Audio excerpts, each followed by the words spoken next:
looks like they are just spraying the plane, but this might be the most important step before the takeoff.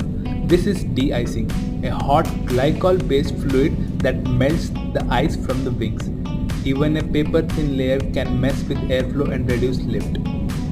If it is left unchecked, it could cause serious damage during flight. And while in air, hidden heaters or hot engine air keeps the wing ice free.